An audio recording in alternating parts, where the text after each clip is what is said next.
Bonjour et bienvenue dans Milkshaker, le podcast qui agite les idées reçues sur l'allaitement. Je suis Charlotte Bergerot-Palisco, je suis la maman d'un petit garçon de 2 ans que j'ai allaité durant 1 an. Dans la vie, je suis ostéopathe et je suis spécialisée en périnatalité, c'est-à-dire que je m'occupe des femmes en général, de leur désir de grossesse à leur postpartum, des bébés et des enfants. J'accompagne spécifiquement des mamans et des bébés vers un allaitement serein et périn en libérant les bébés des tensions qui les empêchent de téter correctement. Au fil des consultations et des rencontres avec ces mamans, je me suis rendu compte que le principal frein à l'allaitement, c'était le manque d'informations, de partage d'expériences dans une société où l'allaitement n'est pas une norme. Je vous propose donc, à travers ce podcast, d'interroger avec moi des mamans et des papas sur leurs expériences, mais aussi de vous informer auprès de professionnels spécialisés en allaitement. L'objectif est simple, banaliser l'allaitement sous toutes ses formes, vous le rendre plus facile, plus accessible et alimenter ce fameux village dont on a tant besoin pour élever un enfant. Je vous propose aujourd'hui pour cet épisode Maman d'écouter Mathilde, que vous connaissez peut-être déjà sous le compte Instagram Laurel Bang. Et si vous ne la connaissez pas encore, je vous invite à aller l'écouter chanter avec vos enfants. Ces berceuses sont entrées chez nous et n'en sont pas ressorties. Mathilde est la maman d'Andrea, 4 ans, allaitée au sein depuis sa naissance. Pour elle, allaiter était une évidence et pas vraiment besoin de se préparer. En dehors de l'anxiété des débuts de vie d'un nourrisson, Mathilde, son mari et Andrea ont eu la chance de connaître un allaitement sans grande difficulté et ça fait du bien à entendre. Andrea boit donc le lait qui vient exclusivement de sa maman depuis 4 ans, durant lesquels l'allaitement a évolué, au gré des besoins et des envies d'Andrea, mais aussi de sa maman. Belle écoute. Salut Mathilde, bienvenue dans Milkshaker. Bonjour. Alors, merci d'avoir accepté mon invitation. Mathilde, est-ce que tu peux te présenter aux gens qui nous écoutent ? Oui, alors moi je m'appelle donc Mathilde, j'ai 28 ans, je suis maman d'un petit Andrea qui a 4 ans. Je suis prof de musique au collège, je suis formée à l'éveil musical, je suis monitrice de portage depuis peu. Et puis à côté de ça, je suis chanteuse et je compose des berceuses et des comptines pour les enfants et les parents. Ok, et ça on peut t'écouter de temps en temps sur ton compte Instagram si on a envie de t'écouter chanter. Oui, tout à fait. Il y a aussi des vidéos YouTube qui ont été réalisées avec Marie du compte Little Bun Bao. Et j'ai un profil Bandcamp où je mets ma musique et on peut trouver le lien directement sur mon Instagram. Ok, super. Eh ben, je mettrai ça en note. Super. Ok, nickel. Alors Mathilde, raconte-nous ton histoire d'allaitement. Qu'est-ce que c'est ? Est-ce que tu as allaité ton fils ? Et est-ce que tu l'allaites encore ? Oui, j'allaite toujours mon fils qui a 4 ans donc. Et je l'allaite depuis sa naissance sans qu'il n'ait jamais connu ne serait-ce qu'un biberon de lait artificiel ou même de mon lait. Donc c'est un allaitement plein. Au sein exclusif depuis sa naissance. Depuis 4 ans. Ok. Est-ce que tu t'étais imaginé allaiter 4 ans et plus, du coup, avant d'allaiter ? Qu'est-ce que tu avais comme image de l'allaitement ? J'avais une bonne image de l'allaitement. J'avais pas vraiment d'a priori ni aucun jugement. J'étais assez à l'aise avec l'idée d'allaiter. Je voulais vraiment allaiter. C'était quelque chose d'assez évident pour moi. Pour la petite anecdote, en fait, j'étais loin d'être enceinte et d'avoir ce projet-là. Que j'ai fait un rêve où j'étais en train d'allaiter mon enfant, qui d'ailleurs ressemblait étrangement à Andrea. Et je me rappelle de ce rêve où j'étais en train de pleurer d'émotion en allaitant. Et du coup, après ça, pour moi, c'était assez logique d'allaiter. Et puis, on est quand même assez à cheval sur notre alimentation et la nutrition. Donc, même mon mari me disait qu'il fallait que j'allaite. J'étais tout à fait à l'aise avec cette idée-là. Donc, ça m'a paru quand même assez logique de faire ça. Assez évident. Oui. Et c'était même un projet de couple, en fait. Oui, on n'en a pas plus parlé que ça. C'est pas quelque chose qu'on a beaucoup évoqué pendant ma grossesse. J'allaiterai et puis voilà. Ok. Et alors, ça s'est passé comment, les démarrages d'allaitement pour toi ?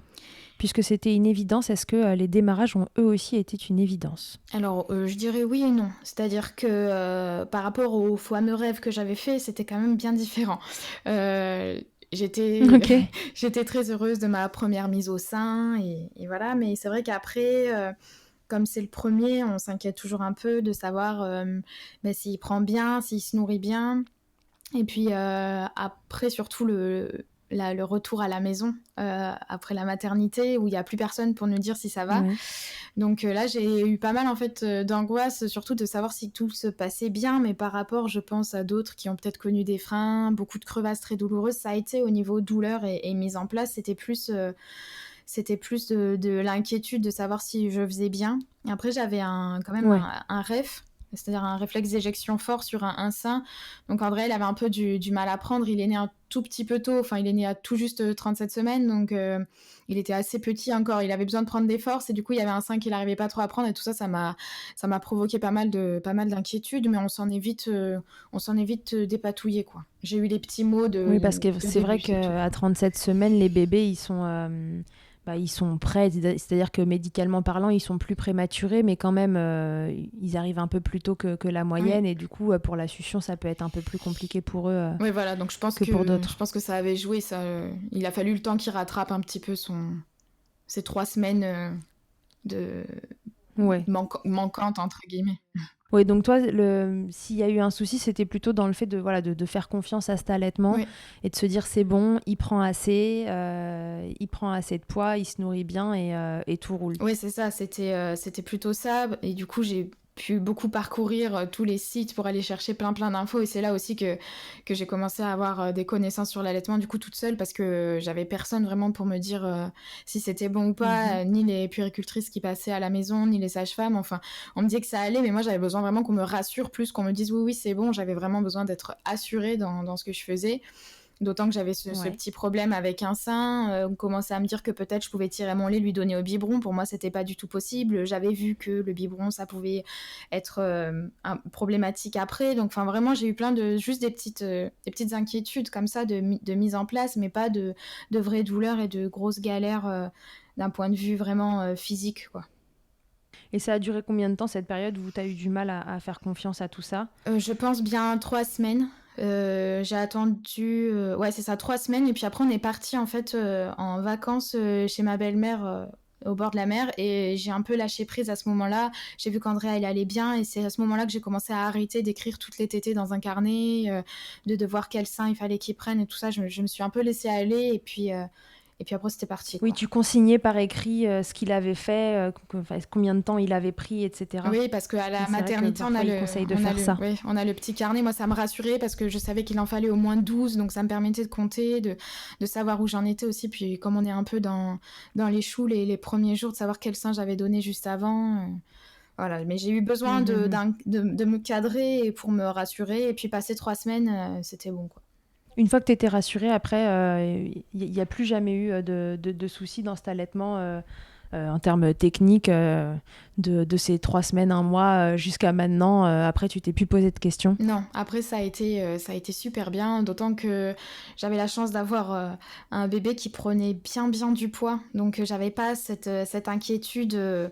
Des fois, le poids, on en fait vraiment toute une affaire, alors que des fois, bah, il y a des enfants qui prennent moins de poids que d'autres, mais Andrea, il a pris 1 kilo Tout à fait. par mois de la naissance jusqu'à 7 mois. Donc bon, j'étais Oui. rassurée, j'avais un bon bébé bien grassouillé, j'étais sûre que ça allait, quoi. Ça te rassurait et ça rassurait aussi les professionnels de santé Oui. autour Ouais, je pense que du coup, et du coup, tout allait bien. j'étais irréprochable, quoi. On pouvait pas me dire que Hmm. mon bébé prenait pas assez de poids parce que je l'allaitais mal. Donc de ce côté-là, j'étais assez tranquille, quoi. Et le papa, du coup, dans tout ça, lui, pareil, il a suivi un peu le même rythme que toi. Il a eu un peu de mal au début et après, tout a bien roulé. Ou quelle place il prenait dans cet allaitement? Alors lui, il a été totalement avec moi. C'est lui qui m'a dit d'allaiter au moins 6 mois parce qu'il avait vu que sur l'OMS, voilà, c'était une des préconisations. Donc voilà, il voulait vraiment que j'allaite. Et puis lui, c'est un enfant qui a été allaité 8 mois dans les années 80, ce qui est déjà Waouh! assez ouf. Ouais. Donc bon, il y avait ça chez lui, donc il savait que c'était quelque chose de bien. Donc il m'a beaucoup beaucoup accompagné à la maternité. Lui, il s'en rappelle pas, mais il m'aidait un petit peu à mettre Andrea au sein comme il pouvait, avec ce qu'il savait faire. Et en fait, il savait pas faire, mais voilà, il m'aidait, il m'a soutenue. Quand je paniquais un petit peu, il téléphonait à une amie de sa famille qui est sage-femme pour savoir comment fallait faire tout ça. Donc, il m'a vraiment pas mal épaulée au tout début. Et puis, à côté, il faisait tout ce qu'un papa peut, voire doit faire. Hein. Donc, les couches, prendre le relais, prendre le bébé pour que je dorme, toutes ces petites choses-là, quoi. Ok. Et lui, du coup, il n'a jamais eu l'impression que cet allaitement était un frein dans la relation avec son bébé? Oui, pas du tout. En fait, l'allaitement, ça a jamais été quelque chose qui s'est mis entre nous, dont on a dû parler, quoi, hein, au bout d'un moment. Et ça, j'allaite, point. On n'en fait ni toute une histoire, ni dans un sens, ni dans l'autre, en fait. Ça s'est fait comme ça, c'était très, très naturel, très logique pour nous. Et puis, je fais ce que je veux, il me laisse faire ce que je veux. Mais ça n'a pas du tout été, à bout d'un moment, quelque chose qui nous a posé question, quoi. D'accord, ouais, c'est complètement naturel que ce soit pour toi, pour lui, et que ce soit à 3 semaines, à 3 mois, 3 ans, c'est tout aussi naturel maintenant que ça l'était au démarrage. Ouais, voilà, totalement. Il a jamais posé de regard, ni son avis, voilà, il m'a laissé faire, quoi, et ça lui convient très bien. Hein. Génial, et ça lui convient très bien. Et alors, qu'est-ce qu'il a pu faire pour prendre sa place dans la relation avec son bébé? Parce que tu sais, une des idées reçues sur l'allaitement, c'est que le papa a du mal à prendre sa place dans sa relation avec son enfant. Comment ça se matérialisait, entre guillemets, chez vous? Est-ce que du coup, il le portait beaucoup? Est-ce qu'il faisait, je sais pas moi, d'autres choses, le bain, Oui, il a fait un peu tout ce qu'on peut faire à côté. C'est-à-dire que c'est vrai qu'il y a beaucoup cette idée que nourrir son enfant égale de l'amour, alors qu'il y a tellement de choses à côté, quoi. C'est vraiment, on oublie en fait tout ce qu'il y a à côté, j'ai l'impression, au profit de nourrir son enfant. Et du coup, bâcher l'allaitement, c'est souvent les idées qui sont véhiculées là-dessus. Ouais. Antoine, il a fait tout ce qu'on fait d'autre avec un enfant quand il vient naître, quoi. Un enfant, contrairement à ce qui se dit aussi, il fait pas que dormir et manger. Donc oui, il a fait les bains, il a changé des couches, il a porté son petit dans ses bras, enfin voilà, tout ce qu'on fait au tout début avec un enfant. Et là, ce qu'il faisait beaucoup aussi au tout début, donc vu que j'allaitais donc le jour et la nuit, c'était un peu acté, ça s'est mis un peu en place comme ça entre nous. Au début, il se le réveillait avec moi à chaque tétée la nuit, et au bout d'un moment, on a vu que c'était pas profitable en fait. Surtout qu'il travaillait, du coup il avait pas encore pris son congé au bout d'un moment, donc il faisait ça, il se réveillait avec moi à chaque tétée, et après il allait travailler le matin, donc c'était pas possible. C'était pour me soutenir, mais ça partait d'une bonne oui. intention, mais en fait, mais finalement, c'est trop fatigant, voilà, quoi. c'est trop fatigant. Ce qu'on a fait, du coup, moi, je m'occupais des nuits, bien sûr, donc j'allaitais Andrea la nuit.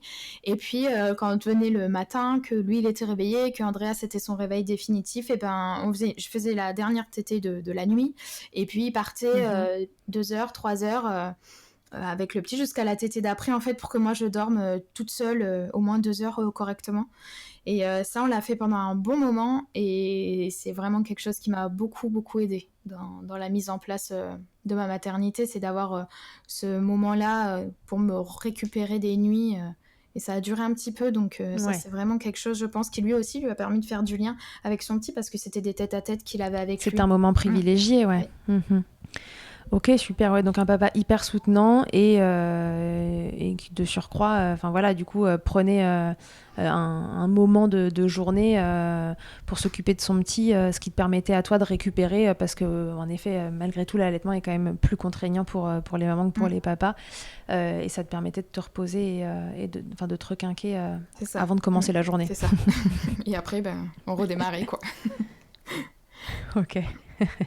Et alors, tu as repris le boulot à un moment? Oui. J'imagine.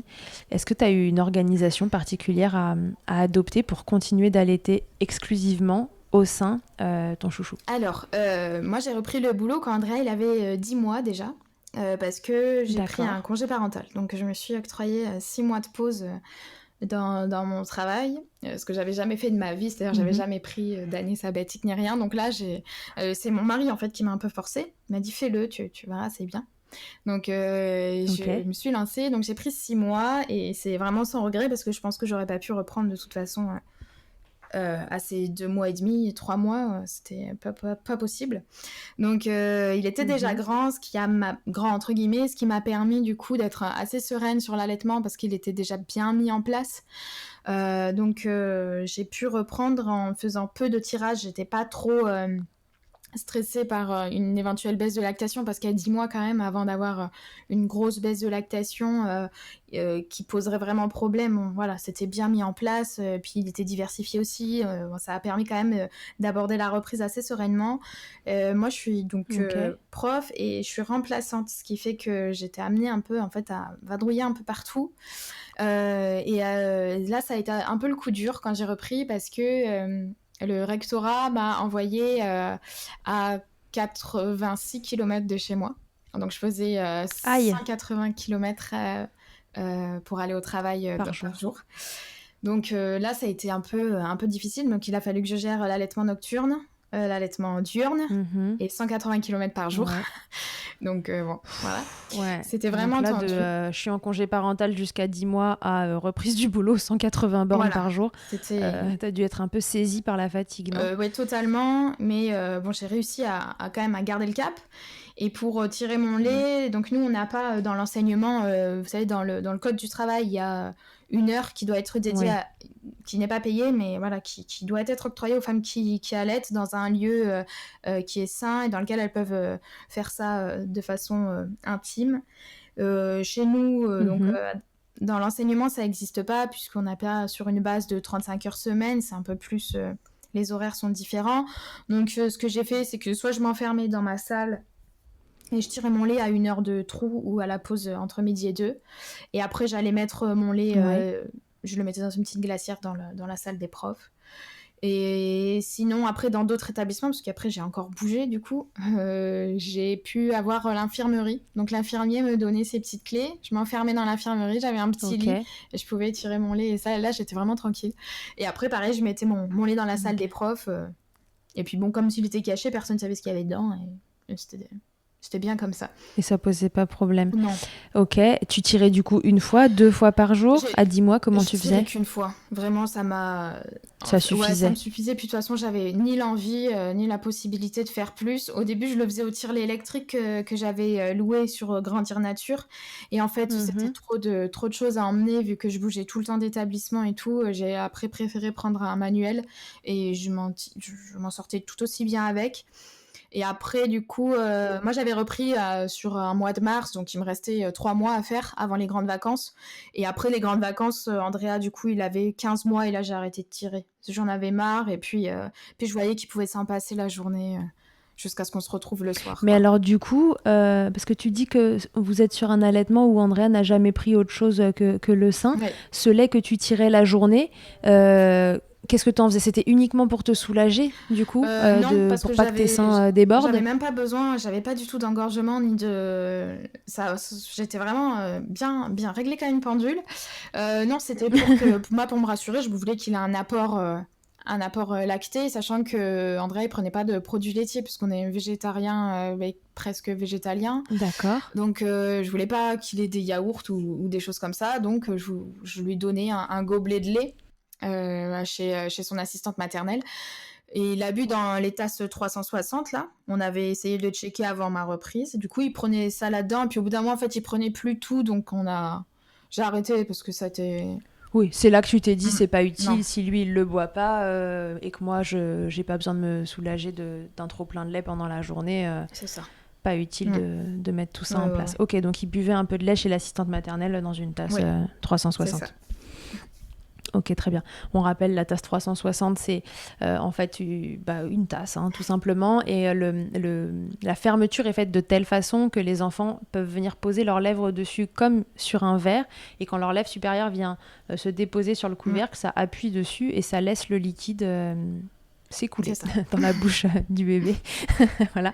Et donc ça permet de pas passer par la phase biberon et qu'ils acquièrent une déglutition plus classique au vert. Voilà, c'est ça. Je voulais absolument éviter la confusion. J'avais très peur de la confusion synthétine, donc j'ai Ouais, même t'étais pas informée essayé. sur ça et Oui, t'avais peur que ça vous arrive. ouais. J'aurais pu prendre le risque, mais j'avais pas. Je me le sentais vraiment pas, donc on a fait en sorte qu'il n'y ait pas besoin d'introduire des biberons. On n'a même pas essayé en fait.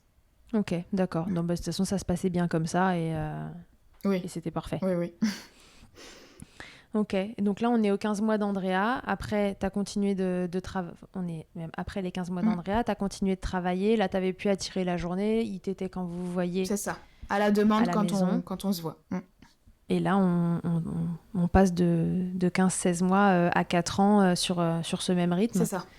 Où il y a eu Totalement. d'autres étapes entre les Non, deux. on a Non. continué comme ça après, et puis l'allaitement se fluctue et s'ajuste en fonction et de ses besoins et de comment il grandit entre ses 15 mois et maintenant, quoi. Mathilde, donc dans ton cas, on est sur un allaitement. Je pense que vous allez vers un sevrage naturel. Oui, c'est pour l'instant ce que je me dis, mais en fait, j'ai pas envie de me dire je vais à un sevrage naturel parce que ça veut dire que je me pose cet objectif et que le sevrage naturel, on n'a aucune maîtrise dessus. C'est-à-dire c'est à l'enfant Tout que à fait. revient la décision d'arrêter ou pas l'allaitement, sauf que l'allaitement, ça se vit aussi à deux. Et je ne veux pas me dire que je fais absolument un sevrage naturel, parce que si un jour, d'ici là, j'en ai marre, j'arrêterai de moi-même et je ferai un sevrage induit. Donc, je préfère dire que Ou là, tu laisses venir. je laisse venir, je laisse voir comment ça va, comment on va évoluer aussi. Là, on est sur un allaitement qu'on négocie déjà par moment. C'est-à-dire qu'il n'y a plus aussi forcément à la demande, en fait. Parce que des fois, la demande, moi, je réponds non, parce que là, je suis pas disposée, que je fais autre chose, que je suis occupée ou que j'ai juste pas envie. Et on n'est plus sur un besoin absolument vital d'un enfant à ce moment-là. Il y a des alternatives. Et quand c'est vraiment pas possible, bien sûr, je lui propose le sein, ou enfin il me le demande. Donc on est plus sur quelque chose où voilà, on négocie un peu, et je trouve ça important. J'insiste vraiment sur le fait qu'on arrêtera quand on veut, c'est-à-dire ou lui s'il a envie avant moi, ou moi si j'ai envie avant lui, quoi. Ouais. L'allaitement, quand ça commence, voilà, aujourd'hui, ce qui est décrit et ce qui est accepté complètement, c'est qu'il faut que ce soit un allaitement à la demande. Et donc, petit à petit, avec l'évolution de cet allaitement, vous êtes passé sur un allaitement un peu moins à la demande, mais au bon vouloir des deux parties. Comment ça évolue? À quel moment, toi, tu as pu instaurer ce côté plus négociation, ou enfin à la demande de maman aussi, voilà, c'est pas que Andrea qui décide quand il a envie de téter. À quel moment ça peut se mettre en place, ça, ou en tout cas à quel moment dans votre histoire ça a pu se mettre en place? Alors comme ça de mémoire, je pourrais pas dire vraiment quelque chose de vraiment tranchant, parce que ça se fait vraiment aussi au feeling, quoi. On voit, au bout d'un moment, on connaît son enfant, on voit quand il y a quelque chose qui peut être un peu détourné, parce que là, des fois, j'ai la flemme, quoi, de m'installer pour allaiter. Donc, mais je dirais que déjà, autour de 2 ans et demi, on peut dire attends 2 secondes, je fais quelque chose. Déjà, ça a commencé, je pense, par faire patienter une tétée. Oui. Et puis après, là, par exemple, quand c'est la nuit, là, je lui dis on va attendre demain matin. Et puis, il se rendort, et puis voilà, on passe comme ça. Ou alors, il est en train de faire quelque chose et moi une autre, et là, d'un coup, il veut téter. Je lui dis non. Là, j'ai pas envie, on fait autre chose. Mais ça se fait vraiment progressivement, et puis vraiment au vu de chaque situation, quoi. C'est-à-dire un enfant, là, Andrea, il est tombé, il veut absolument téter. Bon, je vois que c'est pas négociable, quoi. Tant pis. Voilà, je peux pas lui refuser ce soin-là à ce moment-là. Mais c'est vraiment...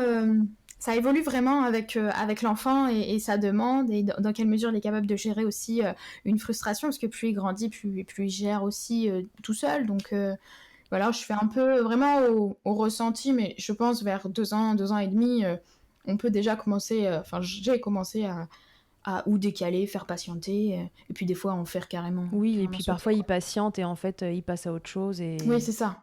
Parce que des fois, c'est le fameux genre de tété qu'on connaît quand il commence à être grand, c'est il vient, ça dure 1 seconde et demie, et puis il repart aussi vite qu'il est venu. Puis toi, en attendant, tu dois te rhabiller. Donc ouais, ce genre. Ouais, Pour 1 seconde et demie. c'est ça. Juste pour se mouiller la gorge. Ouais, ouais. Des fois même pas. Il avait la gorge un peu sèche. Ok. Comment il est vécu cet allaitement de bambin par ton entourage, ta famille, tes amis, le boulot, ton environnement? Est-ce que c'est quelque chose de naturel autour de toi, autant que ça l'est pour toi et pour ton conjoint, ou est-ce que c'est quelque chose avec lequel il faut dealer avec les amis, la famille et autres? Alors, avec la famille, on n'a pas du tout eu de problème, je pense, parce que aussi, les gens autour de moi ont vu mon évolution en termes de connaissances sur l'allaitement, et donc du fait que finalement, j'étais quand même assez bien renseignée sur ce que je faisais. Donc, j'ai jamais eu de commentaires déplacés ou quoi, puisque j'avais toujours quelque chose à amener, même juste dans la discussion. Voilà, je fais ça parce que j'ai envie, que j'ai vu que... Donc j'ai apporté toujours un peu quelque chose de ma propre expérience et des connaissances que j'avais acquises. Et donc pour ça, vraiment, c'est vraiment chouette. J'ai pas du tout à me plaindre de ça, que ce soit mes parents, ma belle famille... Personne ne me dit rien. Je me demande même des fois, quand je vois des gens de ma famille que je vois pas très souvent, je pense que j'ai même pas besoin de l'aborder, parce que, en fait, qu'est-ce que ça change que j'allaite ou que j'allaite pas? Là, je suis la même personne, et puis mon fils, c'est la même personne. Donc des fois, en fait, je le dis juste pas. Je m'abstiens parce que j'ai pas besoin de le dire à tout le monde que j'allaite toujours mon enfant de 4 ans. Parce que c'est un non-lieu pour toi. Oui, voilà, ils ont pas forcément besoin de savoir à partir du moment où même de toute façon, ils ne demandent pas. Après, ce qui concerne donc les amis ou les gens qui ont déjà des enfants avant moi, des fois c'est l'étonnement que ça suscite plus qu'autre chose. Mais je suis jamais trop rentrée dans des débats. Enfin, ça a pu m'arriver, mais du coup, un jour, j'ai compris que sur les terrains qui étaient stériles à cette discussion, parce qu'il n'y a pas l'expérience, parce qu'il n'y a pas la connaissance, il n'y a pas l'ouverture d'esprit, parce que ça suscite trop d'émoi, trop de rapport à son enfance, à sa féminité et tout, j'arrête juste d'en parler, je l'aborde plus. J'ai appris ça aussi avec le temps, c'est que l'allaitement, ça soulève quand même... beaucoup de choses chez les parents en général. Donc quand je vois qu'il n'y a pas lieu parce que on te contrecarre tout ce que tu dis avec des oui, non, mais ça c'est ton avis, alors que c'est pas mon avis, c'est juste que j'ai appris, et puis après toi t'en fais ce que tu veux. Et c'est pas grave en fait, chacun fait ses choix, mais juste voilà, avoir des connaissances sur l'allaitement, ça se discrédite encore. Voilà, c'est pas... ça peut être juste, non, ce que tu sais, c'est pas forcément vrai, c'est juste ce que tu penses, et voilà. Donc, mais ça, c'est parce que ça soulève beaucoup de rapports à soi, je pense, à son enfance, à ses propres parents. On n'a pas été allaité, alors peut-être j'ai des mauvais parents, ou moi je veux pas, donc peut-être je serai une mauvaise maman. Alors que non, pas du tout. Donc, ce genre de débat qui me pompe de l'énergie et qui amène à rien, je les évite maintenant. En fait, j'en parle plus. Oui, et puis t'as pas été trop sujette à des réflexions désagréables ou à ce genre de choses durant ton allaitement. Non, vraiment, c'est... Okay. J'ai jamais eu en fait à me défendre moi. J'ai déjà débattu sur l'allaitement, mais à me défendre de mon propre allaitement avec mon enfant, non. D'autant qu'Andrea, c'est un petit garçon qui est très indépendant. Je cours tout le temps derrière lui pour le récupérer, donc c'est difficile, je pense, de faire une réflexion sur la dépendance, parce que souvent c'est ça, il va être trop accroché à toi quand on voit ce qu'il fait, donc pour ça il me sauve et je le remercie, parce qu'il a vraiment un comportement parfait. C'est-à-dire que voilà, donc c'est parfait, il me sauve. Je pense aussi que ça joue, en fait, le comportement de l'enfant. Donc merci Andrea de courir partout, de traverser la rue sans regarder, parce que du coup... tu m'évites les réflexions désagréables. Oui, André, il n'a pas du tout le comportement qu'on peut parfois allouer aux enfants qui sont allaités pendant longtemps, à savoir d'être un peu dépendants de leurs parents, etc., enfin d'être toujours scotché. Ouais, il est exactement l'inverse de ça, totalement, et donc la preuve même qu'un allaitement peut durer 4 ans avec un enfant qui n'est pas du tout scotché à sa maman. Pas du tout. Qu'est-ce que ça a changé pour toi qu'est-ce que ça change parce que c'est pas fini. Cette expérience d'allaitement dans ta vie, alors est-ce que ça a eu un impact dans ta vie professionnelle ? Dans ma vie professionnelle, d'un point de vue de l'enseignement, non, mais ça m'a ouvert un champ de connaissances en fait sur le développement humain et un attrait aussi pour le maternage, le développement du bébé. Du coup, ça m'a en fait ouvert un champ de compétences aussi. C'est pour ça que je me suis formée à l'éveil musical pour pouvoir en fait développer ce que je faisais avec des enfants. Ça m'a permis aussi de vouloir apprendre aux parents à porter. Donc, j'ai fait une formation pour être monitrice de portage. Et tout ça, la jeunesse de tout ça, c'est le fait d'avoir allaité, de m'être renseignée. Et puis, tout ce couvre, en fait, quand on apprend sur l'allaitement, on apprend sur le maternage, on apprend sur le développement de l'enfant, on apprend plein de choses.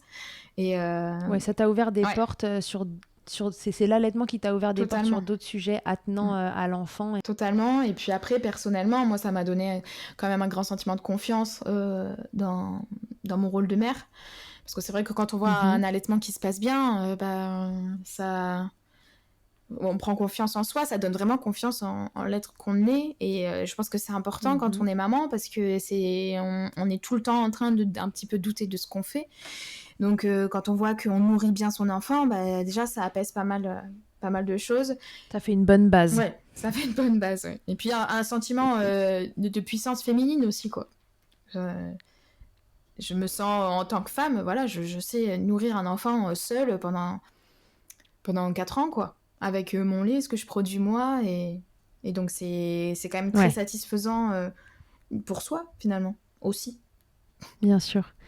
Et donc, du coup, c'est complètement effacé de ton esprit ces tout premiers temps où tu pouvais éventuellement manquer de confiance dans cet allaitement et que tu savais pas trop si ça le nourrissait assez, etc. Oui, totalement. Ça s'est complètement estompé avec le temps. Oui, ça s'estompe. Si jamais un jour il y avait un deuxième bébé, est-ce que tu crois que tu aurais à nouveau cette inquiétude ou non, maintenant que tu es renseignée Honnêtement, je pense que oui. Je pense que je vivrai toujours. C'est vrai ? Ouais, je pense que oui. Je pense que parce qu'un allaitement n'en est pas un autre. Et du coup, rien ne garantit qu'un potentiel deuxième bébé va pas naître avec des freins plein la bouche, une mauvaise succion, que moi je produirai trop. Enfin voilà, il y a tellement de choses. Je pense que voilà, un allaitement ne ressemble pas à un autre. Je croise les doigts pour que si ça arrive, ce soit pas trop la galère. Mais je pense que si je viens rencontrer vraiment des difficultés, oui, je m'inquiéterai un peu, mais je pense que j'aurai tout le temps toujours ce petit début de tâtonnement, quoi, parce que un enfant de 4 ans, c'est facile de l'allaiter, un nourrisson, c'est autre chose, quoi. Faut vérifier ça, justement, la mise en place, la position, tout ça, moi, je sais plus faire. T'as oublié, c'est trop loin. C'est trop loin. La première fois, tu t'étais pas renseignée particulièrement, t'avais cet instinct de te dire que tu allais allaiter, c'était une évidence pour vous deux, mais t'avais pas tellement pris de renseignements autour de l'allaitement ? Non, pas du tout. J'ai fait une réunion d'information. J'étais déjà enceinte, j'ai accouché 3 semaines après. Donc c'est la seule chose que j'ai fait pour me préparer à mon accouchement. J'étais un petit peu têtue, j'avais refusé de faire les cours de préparation à l'accouchement. J'avais pas du tout envie d'être avec d'autres mamans à faire semblant de pousser, ça m'intéressait pas. J'avais pas du tout envie de faire ça. Puis en plus, de toute façon, j'ai déménagé entre-temps, donc voilà, j'avais pas envie, j'avais dit non, je le ferai pas. C'est un résumé un peu étroit des cours de préparation à l'accouchement, mais... Totalement, mais moi, dans ma tête, c'était ça, et je voulais pas... Je comprends. Je me suis dit que je m'en sortirais bien toute seule, alors l'allaitement, j'ai même pas pensé à apprendre à accoucher, donc apprendre à allaiter, c'était encore plus loin derrière, quoi. J'avais juste fait cette petite réunion d'information où voilà, on nous avait montré des petits trucs, et puis après, moi j'ai fait avec ce que j'avais, et puis entre chaque tétée, j'étais sur le site de la Leche League à checker ce qu'il fallait faire, pourquoi c'était comme ci, qu'est-ce qu'il y avait, et puis là j'ai commencé à emmagasiner du savoir à ce moment-là. Ouais, et puis en fait, t'as eu cette chance, entre guillemets, parce que c'est pas une chance, on parle toujours plus facilement des trucs qui se passent pas bien que des trucs qui ne se passent pas bien que des trucs qui se passent bien, mais il y a aussi plein d'allaitements qui se passent bien, et d'ailleurs ça fait plaisir de l'entendre. Il y a des fois où juste, en effet, c'est quand même assez naturel, et il y a des fois où juste ça roule, et que même si tu as eu ces petites angoisses au démarrage et d'un peu de manque de confiance dans le fait qu'il était assez nourri ou que tu faisais bien, etc., voilà, clairement, c'est un allaitement qui roule depuis le début. Totalement. Oui, vraiment. C'était vraiment juste des inquiétudes personnelles de mise en place d'un allaitement et d'une maman qui vient d'accoucher, quoi, qui se pose des questions. Mais bien sûr, et puis qui devient maman. Oui, voilà. Tout simplement. Après, on a tous nos petits désagréments au début. On a les seins énormes, voilà, un petit peu engorgés. Bon, ça, on y passe un tout petit peu toutes, mais rien de bien. Voilà, j'ai pas pleuré en allaitant les seins en sang, quoi. Donc, bon, ouais. Ça aurait pu être t'as pire. pas eu de mastite, d'engorgement, de trucs vraiment galères à enrayer. Non, vraiment, j'ai été assez chanceuse, donc... oui, mais ou juste, ça s'est passé normalement. Oui, ça c'est... Oui, voilà. J'ai pas rencontré de grosses difficultés, non, c'est sûr. Tant mieux.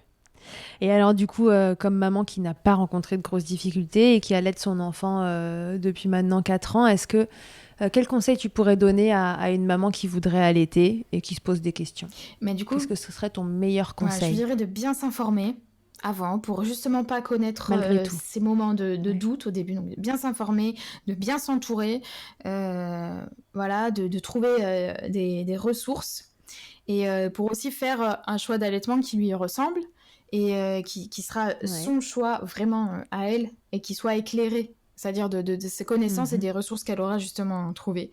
Et surtout, de se faire confiance et de faire confiance à son bébé. Parce que le bébé, il nous parle et généralement, c'est quand on se connecte à lui qu'on arrive à mieux mettre en place son allaitement. Moi, c'est un des seuls conseils que m'a dit mon mari.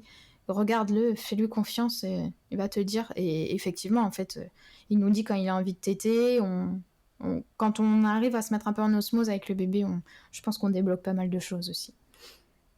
Ouais, donc essayer d'être renseigné pour savoir si un problème arrive, savoir comment aller chercher de l'aide pour le régler. Ouais. Mais sinon, ce serait juste regarde ton bébé et essaie d'apprendre à le connaître.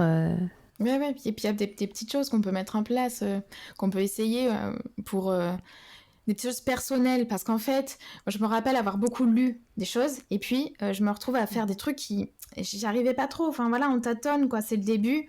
Et mon mari me dit de trouver des choses à moi, quoi, vraiment. Alors, pour essayer de savoir, par exemple, c'est l'anecdote, mais s'il avait envie de téter, au lieu de regarder toutes les listes de trucs, ah là, il a envie de téter, moi, je mettais mon nez au bout de sa bouche et il tétait mon nez, alors je savais qu'il avait envie d'être au sein. Et, enfin, voilà, c'est des petites choses à nous, mais du coup, ça crée aussi le lien et ça met en place une communication qui est hyper personnelle entre le bébé et la maman et du coup, on s'écoute et on se sent plus confiante, quoi.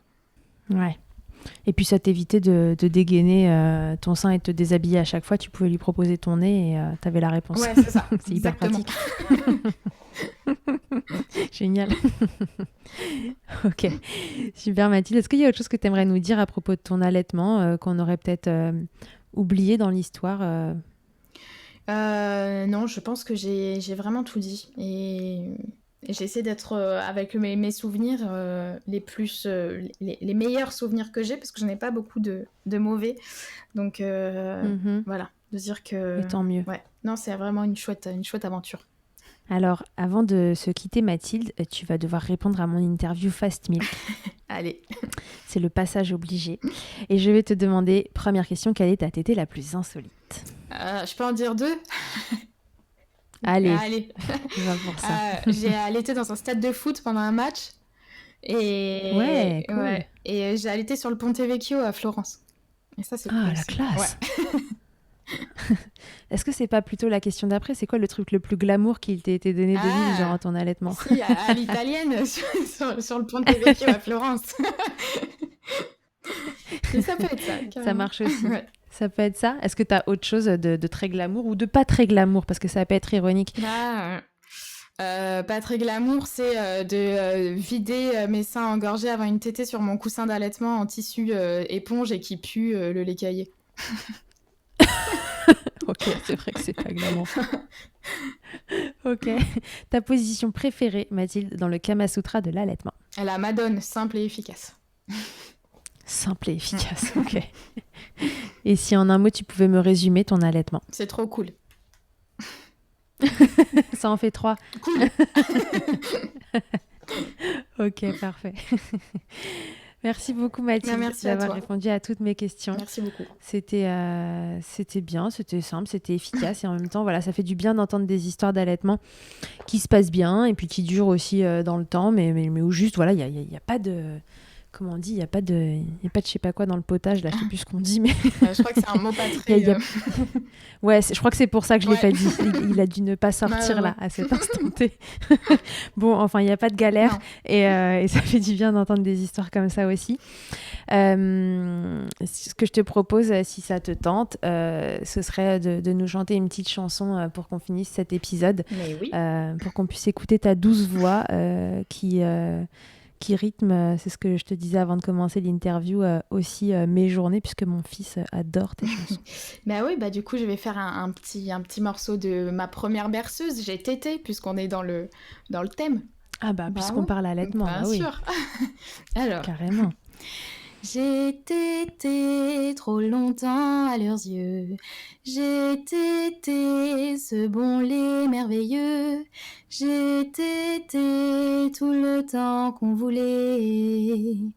Le lait de ma maman, c'est bon. Le lait de ma maman, c'est bon quand je suis en colère, que je suis content quand je suis tombée par terre, que j'ai marché trop longtemps. J'ai tété trop longtemps à leurs yeux. J'ai tété ce bon lait merveilleux. J'ai tété tout le temps qu'on voulait. Le lait de ma maman, c'est bon. Le lait de ma maman, c'est bon quand j'ai trop sommeil ou que je n'y arrive pas, mais rien n'a son pareil qu'une tétée contre toi. Voilà. Cool. Merci beaucoup Mathilde. Merci beaucoup. Merci de t'être prêtée au jeu et à l'interview de Milkshaker. Merci d'avoir aidé à bousculer les idées reçues sur l'allaitement avec moi. Je te souhaite une super fin de journée et puis je te dis à toi et à tout le monde à très vite dans Milkshaker. Au revoir. Je ne le dirai jamais assez, merci beaucoup d'avoir écouté cet épisode de Milkshaker. Vous pouvez suivre l'actualité du podcast sur le compte Instagram du même nom et sur mon site internet charlotte-bergerot.fr. Vous êtes enceinte, vous êtes une jeune maman, vous y trouverez aussi une série de tutoriels que j'ai réalisés avec ma collègue durant le confinement. Si vous avez aimé ce podcast, n'hésitez pas à le soutenir en vous abonnant, en laissant un commentaire, en lui attribuant 5 étoiles ou encore en le diffusant au maximum autour de vous. Je vous laisse en compagnie d'Emma et de son titre I'll Be There qui continue de nous accompagner au fil des épisodes. Je vous dis à très vite pour un nouvel épisode. D'ici là, n'oubliez pas, prenez soin de vous, milkshakez autant que vous le voudrez et bousculons ensemble les idées reçues sur l'allaitement maternel. I hate to see you down. Can't stand to know you're hurt. When you say it's getting loud, the voices in your heart. And you know I get it, so let it all out. Keep your head up, your masterpiece, and I'll swear that I'll be there by your side. A text away, you know you can find me. It just takes a whisper and I'll be there to listen. I got you, I'll fight with you, 'cause I love you. I'll be there, I'll be there, oh I'll be there, I'll be there. I know I'm not perfect, sometimes I look myself, but I hope you know I care. You can meet me anywhere. And you know I get it, so let it all out. If anyone comes at you, then I'll swear that I'll be there by your side. text away, you know you can find me. It just takes a whisper and I'll be there to listen. I got you, I fight with you, 'cause I love you. I'll be there, I'll be there, oh I'll be there, I'll be there. Trust me every time I have you back, and I know that you'll do the exact same for me.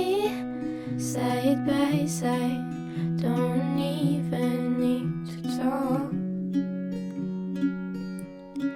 You know I get it, so let it all out. Keep your head up, your masterpiece, and I swear that I'll be there by your side. A text away, you know you can find me. It just takes a whisper and I'll be there to listen. I got you, I fight with you, 'cause I love you. I'll be there, I'll be there, so I'll be there, I'll be there.